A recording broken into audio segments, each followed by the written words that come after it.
Jamhira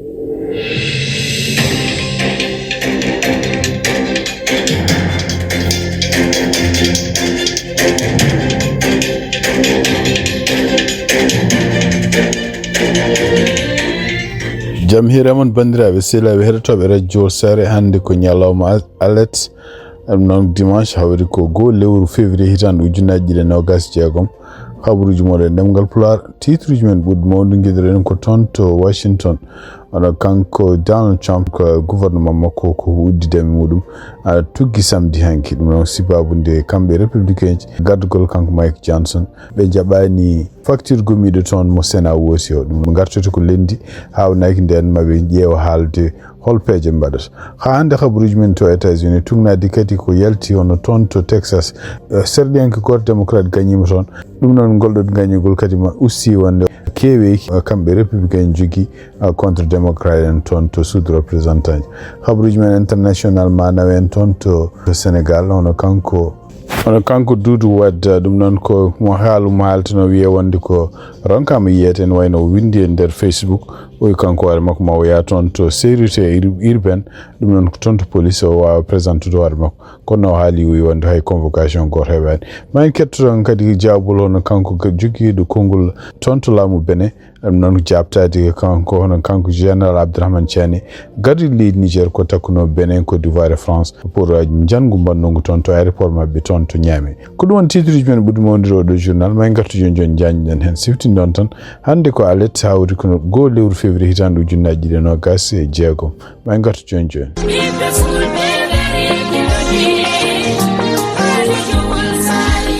Radio Jowol Sare International dole lingu gondia kono dole Radio Jowol Sare ko hetu yankoɓe mum Amérique, Asie, Océanie, Europe, Afrique no keɗo Radio Jowol Sare International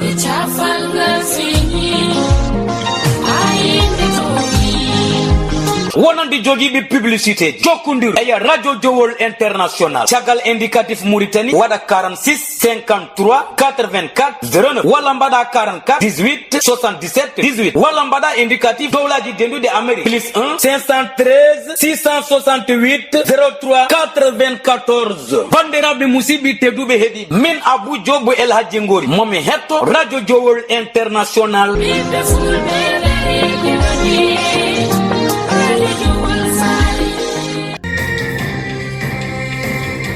kabaruji mun e ɗemgal Pulaar e dande musidɗo mun Amadou Touré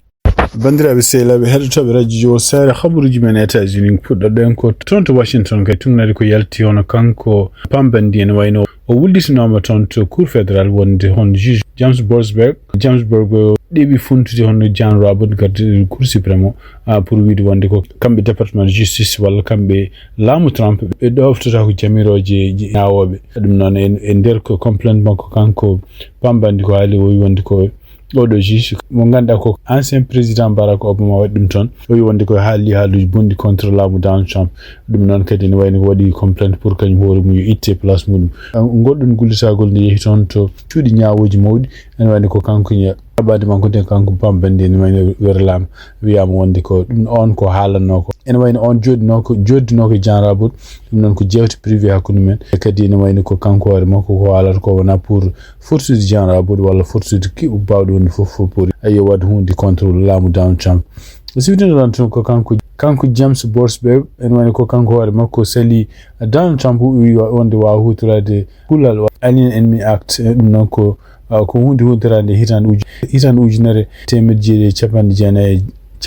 e jeetati ɗum noon kadi ene wayno oɗon saha ko pour kamɓe États-Unis ɓe wiide wonde ko won ennemi ji naati ɗo e leydi États-Unis ɗum noon eɓe déporte kala yimɓe hoɓɓe wonaɓe ɗo hen donc ɗum woni kanko Donald Trump ko ngal ɗon kuulol o idori hutorade ɗum noon nde fuɗɗi kala ko wiyete programme makko déportation oɗo James Borsberg noon ko kañum idi sala ɗum ɗon ko wawi wonde fof ene wayno oɗo saha joni kanko pambandi complainte mo wonno ene wayno werlama toon to Washington hande hono kamɓe département justice hande ɓe continue jogade caɗele ɗum noon kadi ko tina wonde ko won kayitaji kewɗi walla won document ji kewɗi parɗo e haalluji makko kanko Jeffrey Epstein walla gurdam makko kanko Jeffrey Epstein e kadi ɓe o jotodirno ene wayno ko kamɓe département justice hande ɓe jaltinani won kayitaji kewɗi oɗo sa joni ɓe mofti ɗum mbi wonde on koɓe liggoro hen non e wani ko nyande alhamis bindo be jaltinino tugitande fuddinde ha awdosaji be jaltinino ken won million tati dum wala document kono e wani tungade kadi kan kongol makko kanko jead democrat kono jead son to comité judiciaire ko Jamie Raskin lettre mo windi hono adjoint ministre de la justice on kanko biete Tad Blanche o wi wonde ko en wani département justice en ko foti wadde ko yaaci adde kala kayitaji keddidi wala kala document keddidi ni ganduda en e ben continue nangude men dum non kadi haysinde ko yamirore o minoma ton to congrès pour yoɓe jaltini ɗon document ɗum noon wayno mon oɗo sa joni ko caɗele kadi wonandeɓe kamɓe département justice tawde ɓe kutorima département justice pour moftude won document ji won salade yaltinde ɗumen wiide démocrate en ɗiɗon document ji ko kolloji wonde Donald Trump mum nen hen walla inde mum nen hen walla kañum woni mi yiyeɗeɗe en yiye ɗiɗon document ji walla foto siftinɗon tan ko kanko Jeffrey Epstein ko neɗɗo New York naji ko millionnaire wonno kono ko nanguiraɗo sibabude kañum horum ne ene yeeya sukaɓe walla ne hutoro cukalon ndewon ken keɓani duuɓi pour bandiyagal kañum hoore men wani maayi koye kaso koye hitande 2019 ɗum noon ko tawde kañum hoore mum fati ene fadi ñawore muɗum toon to kaso toon to New York ɗum noon toon to Washington hande ene wayni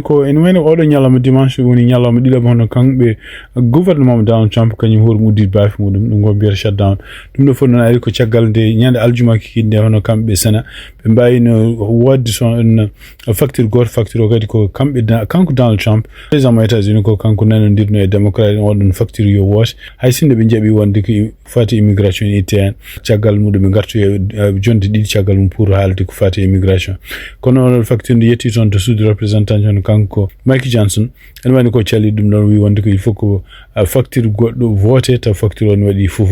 ɗum waɗi donc tibabude kamɓe wonɓe toon to suudu représentant ji ɓe gartata toon to Washington illa altini ɗum wani ko ɗum woni sababu hono kamɓe laamu ngu oɗo sa joni koɓe udduɓe ɗum noon uddudeɓe noon firti wonde ko yimɓe sohlaɓe ala liggotoɗo kadi ala joɓeteɗo oɗo sa joni kadi won bénéfice aji kewɗi jahannoji ene wayno koko dartoto so tawi ɗum kadi continue siftinɗon tan e hitande ujunnaji ɗiɗi e nogas e joyi kadi ɗum noon ko hedde mois de septembre wonno en wani ko gouvernement kadi uddino daami muɗum kene wona 45 ñalawma ngol ɗon noon anda kadi hol balɗe ni ɓe jogori uddir kadi baafe hande habaruji men toon to États-Unis toon to Texas ɗum noon woteji mbaɗin toon hanki ɗiɗum woteji kadi ko ƴewde lomtotoɗo hono kanko ko sarɗiyanke biyeteɗo Kelly Hancock ɗum noon démission ɗe ceeɗu he pour wonde kañum hoore mum contrôleur toon to Texas tugnade ka habaruji gumiɗo ko kanko biyeteɗo Rehmet ko kanko woni gardiɗo ɗiɗon woteji ɗi kadi mbaɗi ko caggal lebbi sappo ɗiɗo kanko gañi ɗiɗon woteji e kadi ko kanko jogori wontude toon e jooɗade toon comme sarɗiyanke gumiɗo toon to Texas e ɗum noon kadi firti wonde ko kamɓe démocrate en ɓe kefti ndeɗo jende nde ganduɗa kanko Donald Trump o hawi ɗum e hitande ujunaji ɗiɗi nogas nayyi o hawi mo waddano hono kanko Kamala Harris o hawi ɗum par 17 points ko wawi wonde fof ene wayno ɗum ɗo kadi ko walludeɓe kamɓe démocrate en ustude wonde no foti républicain ɓuuriɓe toon to suudu représentant donc ɓe keeɓi joni oɗo sa sibabude ngolɗo gañugol ɓe keeɓi 214 214 jonde toon to suudu représentant ɗum noon e konngol ngol ƴefti kanko gardiɗo comité démocratique national hono kanko biyeteɗo Ken Martin ko haali ko wi wonde ko gañugol kamɓe démocrate ɗon Texas gañugol kamɓe démocrate ñande samedi nde toon to Texas ɗum noon kadi ko signe ɗum ɗo kadi ko hunde rentindeɓe kamɓe républicain wonde démocrate en goni koye lawol ene ngara donc ene wayni ko ɗamina ko woteji garoji hitande ujunaji ɗiɗi nogas jeegom kamɓe démocrate en haɓe jogui chance mawɗo pour heɓtude arditade cuuɗi ɗiɗi fof comme toon to Sénat e toon to suudu représentant ji siftinɗon tan toon to Sénat ene wayno ko kamɓe républicain ɓe jogui ko 53 kamɓe démocrate ɓe jogui 47 toon to suudu représentant ji ha oɗo sadio ɓe jogui ko 217 wonande kamɓe républicain ji démocrate en jogui 214 donc siftinɗon tan ene wayno ko kewendi toon to suudu représentant ji il faut ko neɗɗo dañi ken ɓuura feccere ɗum woni 217 kamɓe républicain jogui kewendi taw kono noon ɓeydo ustade habaruji men toon to Washington cakkitorɗen ko kamɓe département justice oɗo sa joni ɓe jogui caɗele dañƴe yimɓe procureur uji ɗum ɗo yiya ko caggal de procureur uji kewɗi kañumen koye men continue démission de sibabude wasde mum welade hono kanko laamu makko Donald Trump ko fawre men ko non wayno odo sa joni kambe département justice fuddima hutorade ex dum non ko média social pour ƴewde dañde yimɓe procureur ji wawde liggade département justice dum non kadi ko caɗele mawɗe ko jiiɗa dum non hono kon tontoniyor kanko attorney general Letitia James en wayno wawi haalde haalduji kewɗi ɗum noon ko kadi komo attaque Donald Trump o wawi kadi wiide wonde étaji kewɗi kañumen koye men en poti ummanade habde AIS ɗum noon fof sibabunde lundade kadi probléme uji gueɗe ɗe ganduɗa Donald Trump waɗata oɗo sa joni pour déportude yimɓe ittude ɗumen ɗo e leydi États-Unis. Kabaruji e ɗemgal Pulaar e radio Jawol Sare. Kabaruji men international toon to Sénégal e tugnanade kadi ko winda toon to Sénégal hono kanko biyete Doudou Wade kañum ko ancien politicien kadi ko neɗɗo ko ancien député libéral kañum hoore mumen wayno ko neɗɗo kañum hoorum garnoɗo émission baɗɗonoɗo toon to TFM émission mo mbiyata Faram Facce ɗum noon émission o kadi wanno ko ñande alarba 27 lewru janvier hitande ujunnaji ɗiɗi nogas jeegom ɗum noon oɗon émission kadi ene wayno ko dirigino ɗum hono ko kanko biyetede Papa Ngagne Ndiaye e ɗum noon ne wayno ko kanko Doudou Ndoye ne tugnande ko haali woyi wonde ko haaluji kewi wiya wonde ko sécurité urbaine ni yiloma ko ɗum waɗi donc omo siftini yimɓeɓe to ñande altini ɗiɗi lewru février hitande ujunnaji ɗiɗi nogas jeegom kanko hoore makko mo wiya toon to sécurité urbaine ɗum noon kadi ne wayno ko pour wawa notiyade kono o wi wonde ko omo famna yimɓeɓe tan o ɗo woni ɗo o meeɗani hebde hay convocation goto pour yo ar toon o wi haqqille makko ne woni no fewi surtout yenn support mo ganduɗa yimɓe fof joganimo donc mo yiiɗi ɓeɗo yimɓe fof gartira haqqillaji koye men e kadi yon continue supportdemo kono yi kadi galleji men e kadi oto mbaɗ kala golle ɗe ganduɗa ene wiye wonde ko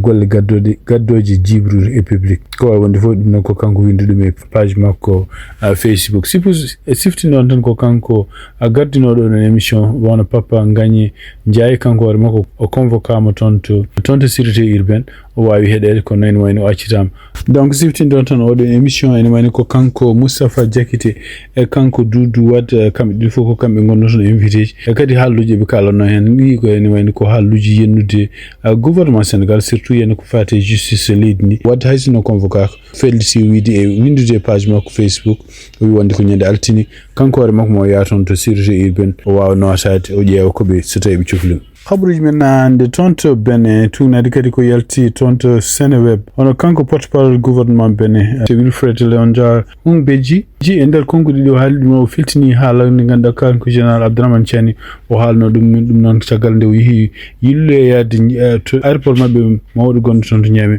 ɗum noon siftinde noon oɗon aéroport yananoma hakkude jammaji nogas ceertede nogas jeenayi lewru janvier hitande ujunnaji ɗiɗi nogas jeegom oɗon aéroport kadi ne wayni ko base mabɓe militaire base mabɓe de l'air gonɗo toon base mabɓe mbiyata 101 kañum hoore mum ene wayno kañum hoore mum yananoma oɗon jamma ɗum noon ene wayni ko kanko général Abdourahmane Tiani nde wi toon nde o haalino haalluji kewɗi o wi wonde omo siftini wonde ko ɓeɗo ardiɓe nguɗo janggu o limti hen hono kanko Emmanuel Macron Patrice Talon o Alassane Ouattara o wi wonde ene wayni ko ɓe nani ɓeɗo ardiɓe ɗeɗo leyɗele tati ene gofa no dawaɗi ni kañumen koyemen yo par ma tour mumen ar ɗum noon ko maɓe mbattu ɗum noon ko kanko président Niger o haalno ɗum ko wawi wonde fof ene wayni ko kanko porte-parole gouvernement mo toon to leydi Benin ko halluji ɗi ganduɗa hay yimɓe Niger naɓe kañumen koyemen wonɓe réseaux sociaux ji gonɗinani ha kanko Abdourahmane Tiani ko haalata ko o haali hen kadi o limti hen e yimɓe hewɓe en mbi wonde ko kañumen koyemen en gandi nguɗo janggu wona kamɓe leyɗele takkiɗe ɓe mbaɗi ɗum ko yimɓe jeeyaɓe e yimɓe mabɓe kañumen mbaɗi nguɗo janggu ko wawi wonde fof ene wayno ko ndeɗo wuuri kadi nan ɓeydo mawnude hakkude kamɓe Niger e leyɗele ɗe ganduɗa limtaɗe ɗe ko wayno France ko wayno Benin ko wayno Côte d'Ivoire siftinde ɗon tan Côte d'Ivoire hanki hono kanko ministre des affaires étrangères mo leydi Côte d'Ivoire en wayno o convoquino ko yaaci hono ambassadrice mo Niger gonɗo toon to Abidjan ɗum noon hollude o mettere ɓe kamɓe Côte d'Ivoire naɓe jogui caggal nde président mabɓe limta hen e caggal kadi leydi mabɓe tuma wonde ko kañum jeeya e fewji ɓe nguɗo janggu bannongu toon to aéroport Niamey habaruji men hande toon to Iran e tugnade kadi ko Donald Trump windi kadi média social mum hande o hesɗitini menace wonnande fatude leydi Iran wonde so Iran jaɓani kala ko wiyete nanodiral gueɗe nucléaire ɗum noon ko nanodiral ngal kanko Donald Trump waɗi hen toɓɓe kewɗe ɗeɗon toɓɓe ne jeeya hen hono kamɓe garde révolutionnaire gontono ɓe natta wodde en jeeya hen kadi hono kamɓe Iran projet mabɓe mo jogui noon kala ko fate rimɗinde koye nucléaire ɗum ɗo fof ɓe natta wadde ɗum ɓe siftini ɗon tan oɗon programme kamɓe Iran ɓe mbi ɓe mbaɗita ɗum ko sibabunde wadi hutura dum comme électricité gono wani ko kambe Israël e kambe États-Unis be mbiya ande wani ko Iran woni ko dogande wadde armement nucléaire ko woni fo en wani ko kanko John Trump ko kanko wadi o sa joni dedo kuli pour kambe Iran il faut ko be ndaw hen o haali wino so tawi Iran jabani signide dum don jabani jabdingal don nanodiral kambe mabe jeew peeje no be jennire Iran dum non sifti don tan ko kambe américain je ben continue addude batoji mabbe e laade mabbe wal porte avion ngaji mabbe ton to diwnuji di goddani tufde gonde ton to Iran dum no foko jeewde bele soit ko be jana Iran walla be poste yim Iran nabe kanyumen ko yaltude laabi wadde sep dum non ko dum woni ko Iran haalri wonde ko seppoji bonno ton dumunaji be ni hakin we ujunaji joine de may hen dum do foko kambe Israël e kambe États-Unis organisé bandiraɓe sehlaɓe to ɓe radio sare habaruji min jogon noon hannde ɗemgal Pulaar e oɗo jamma dimanche 2 lewru février tan ujunaji 20 jeegom gasi ha laaɓi yen mbaali jaam ha janggo kadi so Allah jaɓi on jarama.